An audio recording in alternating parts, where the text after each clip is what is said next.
Hey everyone, Chris here from Nightshade Miniature Studio, and today we're going to be doing a snow bases tutorial. We're going to be using some pretty basic techniques and some pretty common supplies that you probably have lying around your workshop. So feel free to follow along. If you have any questions, email those to us at nightshadeministudio@outlook.com. Like us on Facebook at facebook.com/nightshadeministudio. And be sure to check out our website at www.nightshadeministudio.com and go ahead and click subscribe to our channel to receive the latest updates on new videos. Now before we get to the tutorial, some of you may have seen the call for ideas for bases on our Facebook page. We've had a lot of interest in the industrial bases that we did the previous tutorial on, so we have started to produce those from a master sculpt. So the first offering is going to be for 10 unique 32mm industrial bases, and these are hand cast in resin. You'll receive 10 in the bag, and we're going to be casting similar industrial style bases in 25mm and possibly in larger sizes as well, possibly bike sizes depending on the demand. We did put out a call for different base styles that you guys would like to see cast. Lava seems to be winning right now, so if you have a difference of opinion, please comment below. If you would like to go ahead and get your name in as a pre-order for these bases, shoot that to us at nightshadeministudio@outlook.com, and we will work to make sure you guys get those orders fulfilled. So stay tuned. We're going to be working on this project as we go along, and we're going to continue trying to put out these tutorials. So enjoy. Alright, so we've got our base here, and it's just a standard 25mm Games Workshop base. So the technique that we're going to do is going to finish up looking something like this. And here you see it on a Hormigaunt and a Wraith guard. And it's the same identical technique on both of them. You can see just by the rim of the base that the look changes a little bit. But here we go, we're going to get started. So we've got some very fine grain sand here, and this is black. I don't remember exactly where I picked this up. It was in a home improvement store, and I would highly recommend finding the black sand, because if you're doing the ground in a dark color, it takes less paint to cover that. So we're going to spread out some plain white glue here. I'm going to have a little bit of water on the brush to aid in spreading this around, and we're just going to spread it to all the edges here. Not too thick, not too thin, just enough to get the sand to adhere. And this is pretty straightforward. If you've based really any model before, this is basic basing. I'm going to throw in a small stone here to just add some life to the base. So I'm going to go in with some coarse sand. This is just playground sand, nothing too special here, just a little bit to give some variety to the base, and then we're going to go with the fine grain and cover everything up.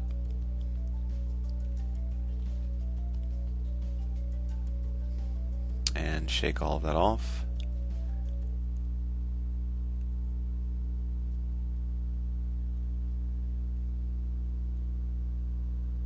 And we're just going to sit, let that sit, and let the glue dry. So we've gone ahead and primed the base just with black primer, and we're going to go in now and dry brush the texture to give it some depth. Now we've gone with some grays here to give it sort of a rocky look. The first one that we're going to use here is Dawnstone by Citadel. And just normal dry brushing technique. And as I've said before, that's a little trick that I found, that if you can go over the skin on your knuckle and still see the just to get the paint on the ridges of your skin, then it's perfect consistency for dry brushing. So the next color we're going to use is Fenrisian Gray, again by Citadel, and this is a little bit bluer, so it's going to pick up, give us a bit more of a cold feel to the stone. And again, just basic quick dry brushing.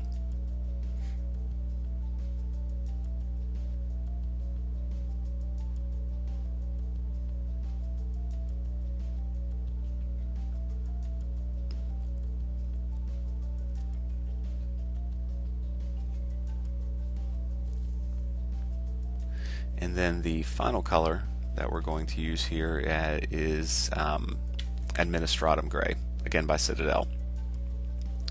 Now you could really, if you're doing a ton of these, you could certainly get by with fewer shades of gray here. Certainly all three aren't necessary. A single dry brush of really any of the three would be sufficient for large armies. But to demonstrate a little bit of the color variation here, we've gone ahead and chosen to do all three. So as you can see, it's got some variation there. We've really picked up the textures of the coarse and fine-grained sands. So with that done, we're going to add some more white glue and splotches here.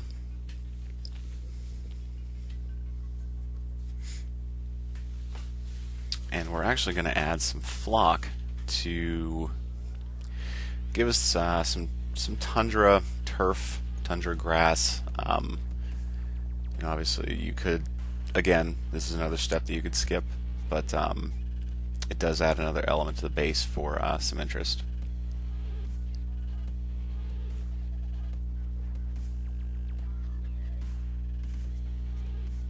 And what we've got here is actually a roughly 50-50 mix. I just eyeballed it, of Woodland Scenics dark green flock and Woodland Scenics tundra flock. The tundra is this sort of yellowish color there, and you know, this is sort of your discretion. You could go entirely tundra to give it more of a dead appearance. I like some of the dark green in there just to break up that tan yellow. And I'd really recommend mixing flocks anytime you do basing. It gives it a much more natural look. A lot of the companies do some pre-mixed flocks, but I like to do it myself to get the appearance that I'm really shooting for. So as you can see, that's all set up, and we're letting the glue dry. That shouldn't take very long because of the small amount that we had to use. So we're going to go ahead and mix up our snow mix. So this is Mod Podge Super Gloss. Now this stuff comes in, it's used for sealing crafts and different things. It's basically a glue, and it comes in many different finishes. There's a matte, a gloss, a semi-gloss. The Super Gloss dries with a very wet appearance, so we've chosen that to give the appearance of the water. So now we're going to add in some baking soda to this little lid here, and then we're going to put a little bit of white paint, and this is Vallejo Dead White. And then we're just going to mix this together, and we're going for about the consistency of toothpaste.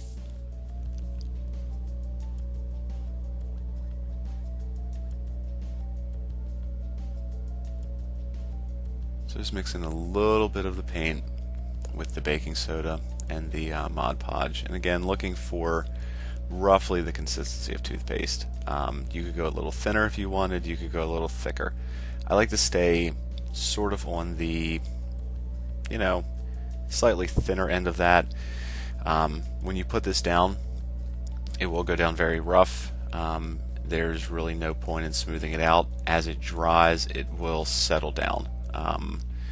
Unless you're putting on massive globs of it, which you really shouldn't be doing. You should be sort of putting this on deliberately. Even though we're going for a natural appearance, we do want to put it on deliberately to make sure that we're preserving the details underneath, getting it into the places that would make sense, we would leave the top of the rock possibly exposed. That might be where the sun's hitting first. That would melt off. Different things like that. Use your own experiences. So once we've got all that down, while that's still wet, I'm going to take a little bit of Woodland Scenic Snow Flock and drop this on top. Now again, this is a step that you could skip, but the snow flocks have a bit more of a crystalline look. The baking soda and the white paint are perfect for really building up the depth of snow, but adding the crystalline snow flock on top gives you more of a crunchy kind of freshly fallen surface to the snow, as opposed to mounds of much drier looking snow that you would kind of get with the baking soda. But again, with large armies, with where you're going to be doing many of these bases, this may be a step you can skip to save time, but it does pay off. So as you can see, that's the base. We've got the snow mixture on it. Now that's going to stay wet for at least 20 minutes, so we're going to sit and let that sit and dry, and then we're going to come back and we're going to paint the rim of the base. We're going to rim this in black. As you can see, that's dried, but it did maintain a wet texture with the Mod Podge, and we still have that kind of crystalline look on top with the snow flock. And you can play around with the consistencies, you can play around with the different snow flocks.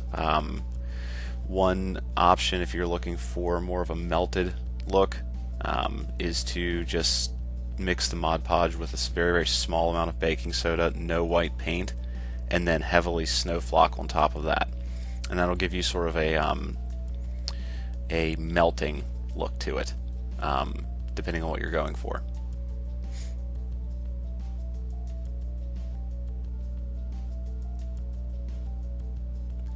So we're just going to paint the rim of the base in Vallejo Surface Primer Black, and just a couple smooth coats around to get the coverage there to cover up any of the dry overbrush from the dry brushing and any of the flock. And there you have it. So again, that's the new base we just did compared to the Wraithguard there, and a pretty decent match. And when you get them in large quantities, you get a very nice look. So I hope you guys enjoyed. Hope that you can apply this to your army. As always, email us with any questions at nightshadeministudio@outlook.com. Check out our website at www.nightshadeministudio.com and like us on Facebook at facebook.com/nightshadeministudio.